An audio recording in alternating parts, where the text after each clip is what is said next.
Hello and welcome to the another episode of within the life. आज का podcast बहुत special होने वाला है। आज के पॉडकास्ट में tarot card reader, numerologist, soft skill coach या पेजेंट कोच, अरे ये अलग अलग नहीं, एक ही इंसान का इंट्रोडक्शन है। आज हम वेलकम करते हैं राधिका खन्ना मैम का। मैम आपका बहुत बहुत वेलकम है। Thank you so much, thank you so much. सबसे पहले शुरुआत करेंगे आपसे जानने के लिए कि आपके ब्यूटी पे क्या थॉट है। आप पेजेंट कोच हैं, तो जब भी पेजेंट की बात होती है, ब्यूटी की बात होती है, ग्लैमर की बात होती है, और इट्स लाइक अनदर वर्ल्ड। तो आपकी नजर में ब्यूटी की क्या वैल्यू है और मतलब कैसे डिफाइन करें ब्यूटी को? अगर आप ब्यूटी स्पेशली पैजेंट्री की बात करें अगर आप, तो हम सिर्फ आउटर ब्यूटी को नहीं देखते। जैसे मैं भी कितने सारे pageants, I am associated with 10 pageants in the country. उनके पैजेंट्स को मैं ट्रेन करती हूँ, कोच करती हूँ। तो उनको भी हम यही समझाते हैं, इट्स नॉट ओनली अबाउट आप क्या शोकेस कर रहे हो, बट आप क्या उस शोकेसिंग के साथ क्या क्या वैल्यू ऐड करके ला रहे हो। जैसे एक प्रोसेस होता है कि how you are dressed, how you are groomed and how you look, yes, and how you carry yourself.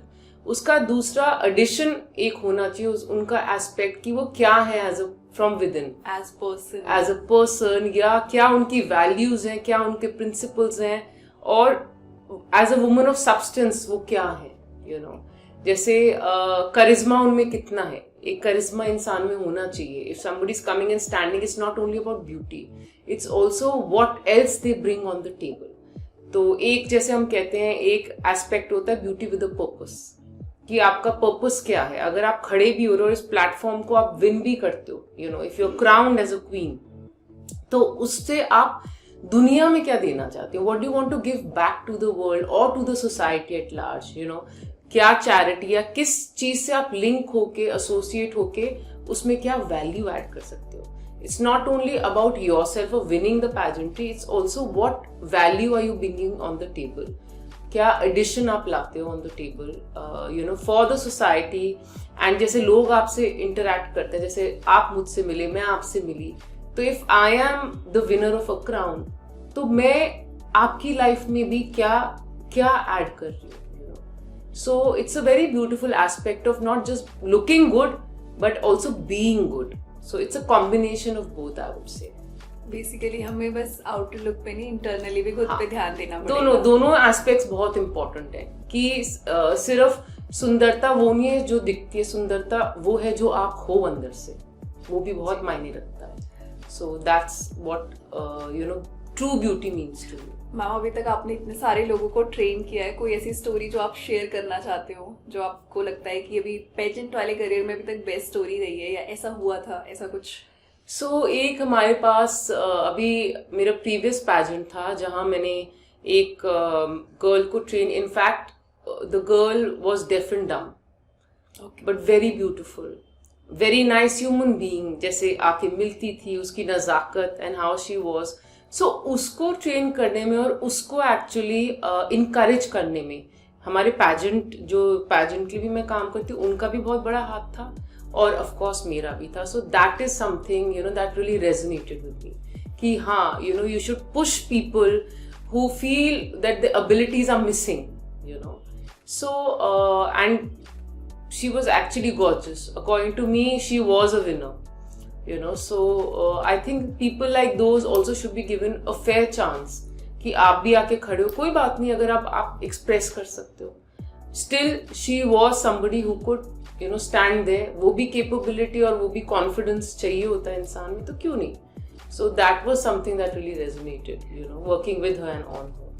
As a pageant coach, आपका सबसे बड़ा चैलेंज क्या रहा है आज तक करियर में, कि ये बहुत ही मेजर चैलेंज था? Okay, so as a pageant coach, मेरा रियलिस्टिकली बोलूं तो कुछ खास चैलेंज रहा नहीं है, ठीक है। But yes, when it comes to talking to people या इंडिविजुअल्स अबाउट कम्युनिकेशन स्किल्स, वहां थोड़ा चैलेंज फेस करते हैं। Because see, India is a very diverse country, तो सबके अपने डायलेक्ट्स भी होते हैं, अलग अलग जगह के ज्योग्राफिकल एरियाज के अपना एक टच होता है। तो इसको इम्प्रोवाइज करने में या MTI मदर टंग इन्फ्लुएंस को रिड्यूस करने में, उनको हेल्प करने में, वहां थोड़ा कभी कभी चैलेंज फेस होता है। ये तो फिर कांस्टेंट ही होता होगा। But see I always feel कि there is nothing as perfection. मैं पैजेंट्स को भी ये बोलती हूँ कि परफेक्शन कुछ नहीं होता, because if you ask perfection itself doesn't know what is perfection. Perfection को भी डेफिनेशन देनी नहीं आएगी कि परफेक्शन क्या है। तो जो आप देखते हो, but to become the best and finest version of yourself is perfection according to me. So that's what I tell them, keep growing, keep pushing. वो कंसिस्टेंसी से अगर आप चलते जाओगे तो you will become the best and finest version of yourself. So yes, ये तो थी राधिका खन्ना जी की पेजेंट कोच होने की कहानी, लेकिन अब जानेंगे टैरो रीडर, रेकी हीलर और न्यूमरोलॉजिस्ट होने की कहानी के बारे में। मैम, आजकल हम देखते हैं इंस्टा पे भी, या अगर हम किसी इवेंट में गए हैं, टैरो रीडर, न्यूमरोलॉजिस्ट, ये सारी चीजें ना बहुत क्रेजी करती हैं लोगों को। मतलब इट्स लाइक कि कुछ तो है इनमें। तो आपसे एक एक करके आना चाहेंगे। टैरो से स्टार्ट करते हैं। कैसे आपका इंटरेस्ट हुआ और क्या है tarot reading and how helpful it is? So tarot reading का ये है कि tarot is very interesting. Okay, interesting in the sense कि वो आपकी वाइब्रेशंस पे वर्क करता है। अब जैसे आप एक क्लाइंट हो, आप मेरे पास आए हो कि ma'am I want to reading, so how open you are to your reading will get you an accurate reading. Because देखो, everything in the universe vibrates, या लॉ ऑफ वाइब्रेशन का तो आपने सुना होगा। तो हर चीज यूनिवर्स में वाइब्रेट करती है। हमारे थॉट्स जो हम यूनिवर्स में भेजते हैं वो भी वाइब्रेशन होता है। यस, बी इट नेगेटिव और पॉजिटिव। सो टैरो का भी यही है, जैसे आपका उस टाइम आपकी ऑरा में जो होगी, जो वाइब्रेशंस होंगी, उसी हिसाब से आपके कार्ड्स पुल आउट होते हैं। And but if you are open to a reading, तो आपकी रीडिंग एकदम क्लैरिटी और क्लियर होगी। Some people go with that mindset कि नहीं हम टेस्ट करते हैं, then it will not work. वहां थोड़ा नहीं वर्क करता। अगर आप ओपन माइंड से जाओगे, yes it is a tool and trust me it is worked. I have so many clients who only come back to me for a reading because उनको लगता है कि, अब जैसे मैं एस्ट्रोटॉक पे थी, एस्ट्रोटॉक पे भी करती थी टैरो रीडिंग, एंड एक दो और मोडालिटीज या प्लेटफॉर्म्स पे थी, बट इवेंचुअली मैंने खुद ही करा because naturally to balance between my corporate training and work and to balance between spiritual aspect of mind काफी डिफिकल्ट हो गया था, specially being on different platforms. तो मैंने वो फिर ड्रॉप करा एंड नाउ आई डू। तो उनके जितने भी क्लाइंट्स है, they keep searching for me.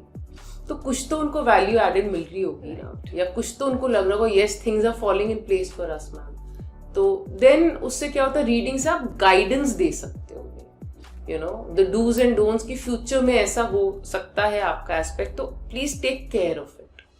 So that is how tarot helps, So that's what we use, but I combine tarot and numerology and then of course tell them the overall picture. कितना time हो गया tarot reading करते हुए? So 18-19 years into tarot, numerology, meditations, healing practices. Yes, all of it. Tarot reading और numerologist होने में कितना difference है? So see, दोनों को मैं अलग अलग वे नहीं करती। अब जैसे आप जो जो सीखते जाते हो उनको कंबाइन करते हो, as a combination I use it. But yes, जैसे कोई क्लाइंट आता है, अब जैसे इफ समबडी हैज फाउंड और met somebody and somebody wants to date और फॉर मैरिज, तो उनके न्यूमेरो चार्ट्स खोल के भी देखते हैं। टैरो से भी ओपन करके कार्ड्स देते हैं, कार्ड्स क्या कहते हैं, what is the vibration saying right now, and eight the same time numero chart से भी फिर आप देख सकते हो कि यस इज इट पॉजिटिव और नॉट। So then दोनों को स्टडी करके then you give the overall picture of what it is according to you and according to what you got in front of you. आपको interest कैसे आया tarot card reading and numerologist होने में? So actually to be honest, I have been a spiritual at heart since childhood. Okay. जब मैं छोटी भी होती थी मैं काफी बुक्स पढ़ती थी गॉड्स एंड गॉडेसेस की। In fact I was a non vegetarian as a child, but one fine day I just left eating non veg because I used to pray a lot to lord Hanuman ji. So अपने आप ही छूट गया था। So and then I think circumstantial also, when you're going through tough phases in your life, that's where you cling on to spirituality even more. अब दो aspects है, या लोग बहुत ज्यादा स्पिरिचुअलिटी में चले जाते हैं या बिल्कुल opposite direction. But opposite direction will always lead you to not being happy and satisfied. At least with spirituality, it is something that anchors you. Like spirituality should be a daily practice. You know it is a way of leading life. वो कोई religion नहीं है जैसे लोग सोचते हैं अरे जाके यू नो इतना दान करो. नहीं, spirituality is how you are. आपकी सोल कैसे इवॉल्व कर रही है. That is what true spirituality is. कि अगर मैं आपसे डील कर रही हूँ तो मैं आपसे क्या डीलिंग रख रही हूँ. ये नहीं कि दुनिया को दिखाने के लिए मंदिरों में जा जाके लोटे चढ़ा रही हूँ, यू नो मनी दान. नहीं, घर में जो लोग रह रहे हैं उनके साथ कैसे हो. सो वहाँ स्पिरिचुअलिटी का बहुत बड़ा रोल होता है कि आप कैसे एज अ सोल इवॉल्व कर रहे हो daily. It's a daily practice. Ma'am आपने मेडिटेशन की बात करी, तो अगर जैसे कोई बिगनर है और हम इतनी रिस्पॉन्सिबिलिटीज में, तो ऐसे में मेडिटेशन कैसे स्टार्ट करें और क्या करना चाहिए. लाइक हर कोई सेल्फ रियलाइजेशन नहीं कर सकता. Sometime we need a teacher. Yes. So एक टीचर एक एंकर होता है जो देखता है कि आपको, अब जैसे you know my sisters, my siblings are there, they tell me I meditate every day. It's been years, but they cannot meditate every day. सबका अपना एस्पेक्ट है. सो बट आई फील सबसे बेस्ट एंकर है meditation. मैं सबको यही कहती हूँ because out of experience 18 years की practice in meditation has kept me even in कितने भी आपके सर्कमस्टांसेस. देखो हर ह्यूमन बीइंग की लाइफ साइकिल ऐसे ही जाती है. You will never say it's smooth.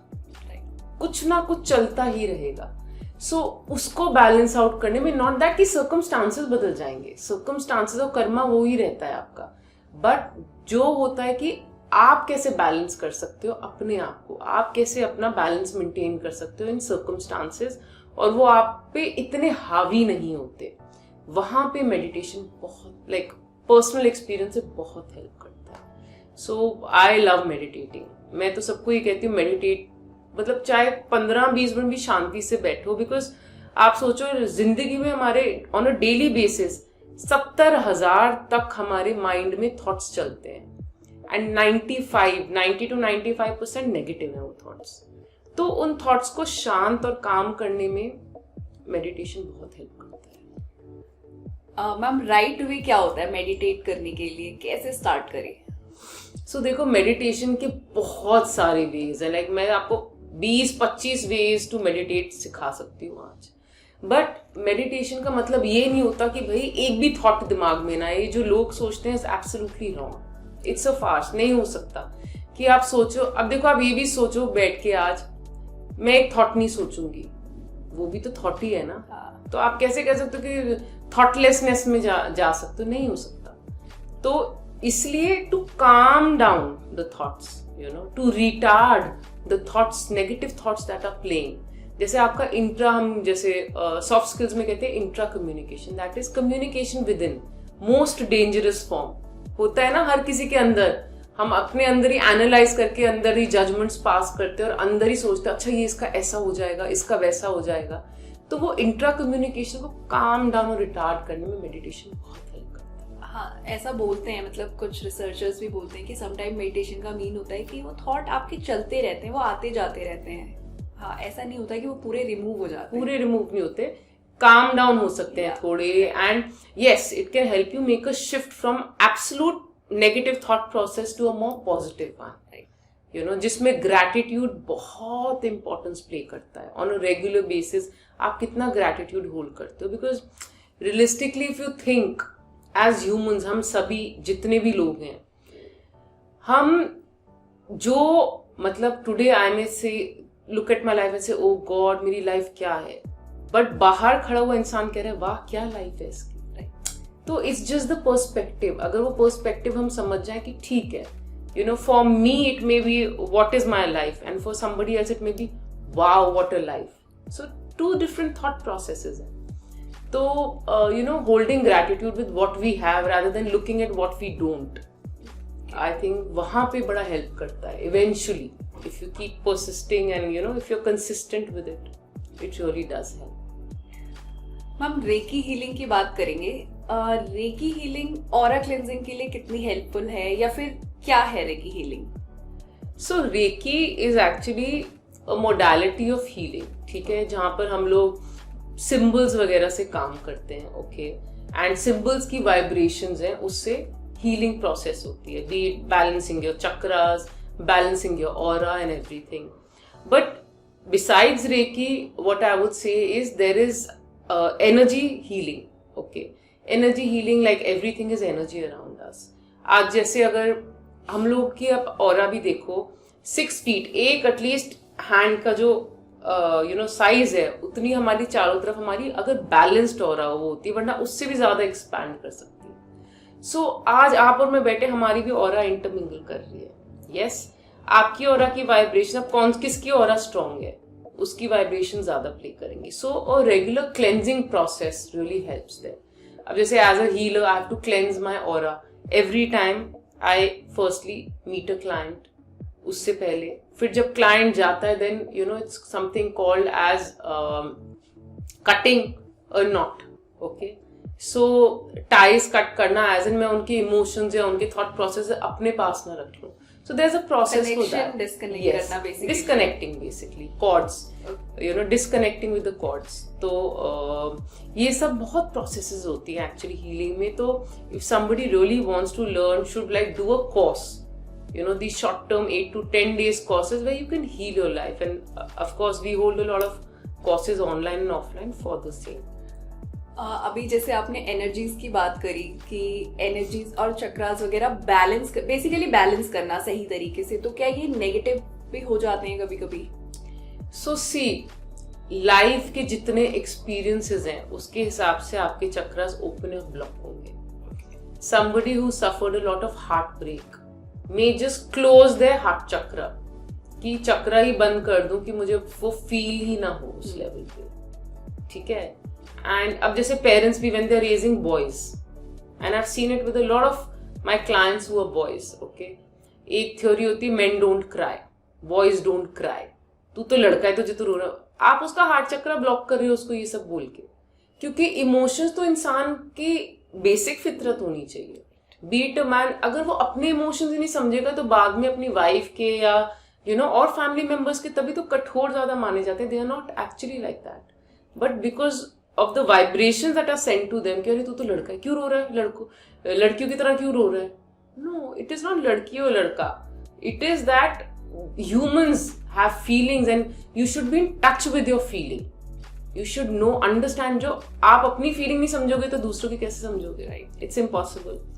So yes, so chakras का ये another aspect होता है। अगर chakra is totally out of balance, if it's expanded more than it should be, जैसे अगर आपका रूट चक्रा बहुत बड़ा हो, ओवर एक्टिव हो, तो आप ओवर इंडल्ज करोगे into drinks, it can be into substance abuse also, it can be spend thrift, it can be also having multiple partners. तो बहुत सारी चीजें होती है। अगर आप इन चीजों को अपने सारे energy centres, because they are your energy centres, इनको बैलेंस करके रखोगे, इट्स वेरी हेल्पफुल। आपकी लाइफ बहुत बेटर हो सकती है, बहुत बेटर। हम टैरो, न्यूमरोलॉजिस्ट और रेकी हीलिंग में लोग ज्यादा क्या प्रेफर करते हैं? क्योंकि आजकल सभी कुछ ट्रेंड में, and everyone wants positivity, motivation life में, तो इसमें सबसे ज्यादा लोग क्या ढूंढते हैं? सी, हर किसी का अपना एस्पेक्ट होता है। कोई आता है सिर्फ न्यूमरोलॉजी के लिए आता है, कोई आता है नहीं मैम टैरो कार्ड। यस, आजकल टैरो का बहुत है, वो मैं मानती हूँ, बट आई जस्ट फील कि आकर सुनना, if you just want to understand your reading, it's fine, but this is what you are. Your internal column is what you are. So healing yourself daily can help you tremendously. It can, अब जैसे मैं कहती हूँ, lot of people tell me you are extremely calm. कितने भी circumstances, कितना भी लोग चीख चिल्लाएंगे मेरे, I will never shout and scream. It's not because I was like this inherently. It's because meditation has made me. कि लोग चीखते चिल्लाते हैं, मुझे लगता है कि why should I waste my energy? मैं अपनी एनर्जी बैटरी कम क्यों करूं या डिप्लीट क्यों करूं? तो वो मैं नहीं करती। I choose to maybe like disengage उस कॉन्वर्सेशन से, निकल जाऊंगी, चीखूंगी चिल्लाऊंगी नहीं, वो मैं करा ही नहीं। So that is come because of my mindfulness and my meditative practices. तो मेरे हिसाब से मेडिटेशन और healing, energy healing is the greatest gift you can gift to yourself. Daily basis पे एक ह्यूमन खुद को कैसे पॉजिटिव एनर्जी में रखे? वो अपनी हीलिंग, सेल्फ हीलिंग कैसे कर सकता है? सो सेल्फ हीलिंग के भी प्रैक्टिसेस होते हैं which you have to learn basically, like from not only me, from anybody who is a energy healer, okay, where we teach you how to ground your self. Daily practice में आपको रोज grounding करनी चाहिए। अब लोगों में जिनमें बहुत anger होता है, ठीक है, कि एंग्री रहते हैं, पूरे टाइम चीखते चिल्लाते रहते हैं, it's not that they are angry souls, it's because they have so much on themselves. जब आप पे एक्सेस भार पड़ता है तब भी आपको गुस्सा आता है, यू कैन नॉट बैलेंस। तो वो सारी एक्सेस एनर्जी या किसी और की, सबकी एनर्जीज आप ले लो, आपके ऑरा में रह जाती है, बिकॉज आप ऑरा क्लेंजिंग और ब्लॉकिंग नहीं करते, तो वो सब आपके सिस्टम में रह जाता है, दूसरों की भी vibrations.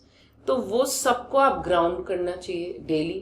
Practice should be grounding, it should be cleansing the aura, blocking your aura, okay, and meditating. ये बेसिक तो होना ही चाहिए। तो क्या ये कहना ठीक होगा कि अभी आप जिस जगह हैं आप उसे उतनी देर के लिए कंज्यूम करिए और फिर छोड़ दीजिए? यस। अब जैसे एक और प्रोसेस होती है, जैसे 2 people are talking, 2 friends are talking, ठीक है, तो अब जैसे आप अपनी प्रॉब्लम्स मेरे पास लेके आए हो as a friend, but I really avoid hearing it because it's going to be a part of my aura, तो मैं उसको ब्लॉक कर देती हूँ, I shield it, I hear it but I don't take it on. So is this positive or negative? It's positive, very positive for you. Okay. Because aura needs protection every day. आप देखो, मैं आपको एक बहुत अच्छा example देती हूँ। आप जैसे लोग कहते हैं ना, इसके ऊपर स्पिरिट चढ़ गई है, इसके साथ ये होगा, he is lost his mind और शी इज लॉस्ट हिज, वो क्या है? आप 90% उन लोगों के साथ ये प्रॉब्लम्स होंगी जो या अल्कोहलिक्स होंगे, जो ड्रग अब्यूज करते होंगे, उनके साथ ये प्रॉब्लम्स होती हैं। क्यों? Because they are in an environment. आप क्लब की एनवायरमेंट देखो, किसी भी क्लब्स की एनवायरमेंट क्या है? It's absolutely negative, depleted energy. और जब आप सब्सटेंस अब्यूज करते हो या you drink too much and smoke too much, आपकी ऑरा जगहों से ब्रेक करती है, और जब आपकी ऑरा ब्रेक करती है, it's open aura, you are inviting trouble to yourself. समझ रहे हो आप? तो अगर किसी और की भी नेगेटिव वाइब्रेशन से बहुत अंदर घुस जाएंगी फटाफट, वो पर्सन और डिप्लीटेड या डिजीज हो जाएंगी, आप इश्यूज हो जाते हैं, डिप्रेशन में पड़ जाते, all these. So that's why spirituality should be a way of life, because it will heal your energy, uplift you, and also at the same time recharge your battery. Divine से जो energy मिलती है सबसे most powerful होती है, so that's where it helps a lot. Ma'am, जाते जाते आपसे एक आखिरी सवाल जानना चाहेंगे। आप इतनी मल्टीटास्किंग करती हैं और इतने लोगों की पर्सनालिटी डेवलपमेंट में हेल्प कर रही हैं, then what motivates you to do that, कि कैसे इतना पॉजिटिवली आप सब कुछ कर रही है? So actually to be very honest, I am intrinsically motivated. ये एक एस्पेक्ट होता है ह्यूमन बीइंग का कि again self evolution, self growth. I love the idea of growing every day. कि रोज when I wake up, I should look forward to doing something, adding value in somebody's life. So उससे क्या होता है, आप अपने लाइफ में भी वैल्यू ऐड कर रहे हो, at the same time adding value in somebody else's life, touching somebody's life and making it positive, be it through spirituality or through image management and soft skills combined. So दोनों ही aspects मुझे बहुत प्रिय हैं, I'll say दोनों ही मुझे बहुत पसंद है, and wearing different hats is what I enjoy, कि हर दिन कुछ अलग करूं, so that's what keeps me very motivated, to be honest. Ma'am, हम चाहते हैं आप जाते जाते हमारी ऑडियंस को कुछ मैसेज देके जाएं कि राइट वे ऑफ लिविंग क्या है और कैसे खुद को ग्रो करें जैसे आप करते हैं positively. So right way of living actually अगर आप सोचो तो होता है माइंडफुलनेस, हम कहते हैं, या जो मैं भी प्रैक्टिस करती हूँ रेगुलरली, कि आज का मेरा दिन मैं आज का आज में ही जीऊं। हमारी लाइफ कैसे चलती है अगर आप सोचो, लोग या पास्ट में जी रहे हैं या फ्यूचर की टेंशन में जी रहे हैं, राइट? प्रेजेंट में कौन जी रहा है? सो टू अंडरस्टैंड, प्रेजेंट में ही हमारा कंट्रोल है। पास्ट तो गया, उसका कंट्रोल खत्म, फ्यूचर पे कंट्रोल कुछ नहीं है। बट फ्यूचर, अगर प्रेजेंट को हम कंट्रोल रखें, मतलब प्रोएक्टिव अप्रोच रखें कि रियली बिफोर थॉट हम कुछ करें। जैसे अगर मुझे पता है मेरी बहुत नेगेटिव थॉट्स चल रही हैं, तो लाइफ को फ्यूचर में अच्छा या पॉजिटिव बनाने के लिए मुझे अपने प्रेजेंट पे काम करना पड़ेगा, मैं फ्यूचर पे थोड़ी काम करूंगी। सो वो माइंडफुलनेस बहुत एक्सट्रीमली इंपॉर्टेंट है and people should follow it. अपना कोई भी आप एक प्रोसेस फॉलो करो जो आपको इंटरेस्ट करता है, चाहे रेकी हो, चाहे हीलिंग हो, चाहे मेडिटेशन हो, या आप बुद्धिस्ट प्रैक्टिस हो, कुछ भी हो, because it's again channelising energy in the right direction. Is what is required. सारी मोडालिटीज अपने में अच्छी है, बट आपको क्या सूट करता है और क्या आप माइंडफुल जी रहे हो? Ask yourself this question every day when you wake up and it's really going to help you. उम्मीद है आज का एपिसोड आपको बहुत पसंद आया होगा, लेकिन अभी तक अगर आपने हमारे चैनल को सब्सक्राइब नहीं किया है तो आज ही कर लें, क्योंकि अगली गेस्ट को आप बिल्कुल मिस नहीं करने वाले हैं। ऐसी ही और भी मोटिवेशनल वीडियो को हमारे चैनल को लाइक करना और शेयर करना ना भूलें।